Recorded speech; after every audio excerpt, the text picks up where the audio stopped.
સુરતના ચોકબજાર પોલીસે મહારાષ્ટ્રથી લૂંટેલી દુલ્હનને ઝડપી પાડી રત્ન કલાકાર સાથે લગ્ન કરી ₹1,30,000 પડાવ્યા હતા. સુરતના ચોકબજાર વિસ્તારમાં એક રત્ન કલાકારને લગ્નની લાલચ આપી છેતરી જનાર લૂંટેલી દુલ્હન અને તેના સાગરીતને પોલીસે ફિલ્મી ઢબે ઝડપી પાડ્યા છે.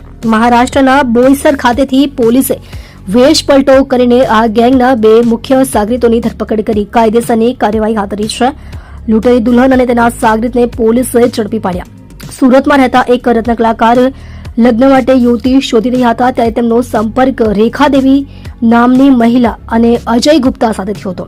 આ ગેંગે રત્ન કલાકારને વિશ્વાસમાં લઈ રેખા દેવી સાથે તેના લગ્ન કરાવ્યા હતા. લગ્ન માટે અને અન્ય ખર્ચના નામે ટોળકીએ રત્ન કલાકાર પાસેથી કુલ ₹1,30,000 પડાવી લીધા હતા. જોકે લગ્નના થોડા દિવસોમાં જ આ નવી નવેલી દુલ્હન રેખા દેવી અને તેનો સાગરીત અજય ગુપ્તા રોકડ રકમ લઈને ફરાર થઈ ગયા હતા.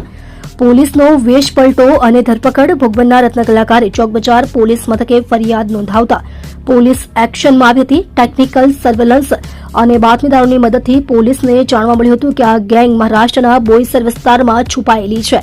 આરોપીઓ સતર્ક હોવાથી ચોકબજાર પોલીસ સાદા ડ્રેસમાં અને વેશ પલટો કરીને ત્યાં દરોડો પાડ્યો હતો. આ ઓપરેશનમાં પોલીસે લૂંટેલી દુલ્હન રેખા દેવી અને તેના જીજા અજય ગુપ્તાની ધરપકડ કરી સુરત લઈ આવી છે. અનેક લોકો શિકાર બન્યા હોવાની આશંકા.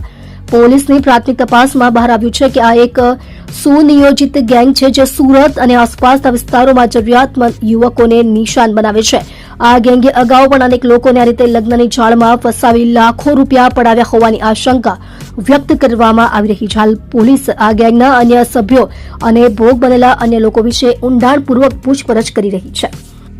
તમે જોઈ રહ્યા છો સૌથી પહેલા ન્યૂઝ આપતી સેવા ન્યૂઝ ગુજરાત, ડાયરેક્ટર અજમલ જાદવની સાથે.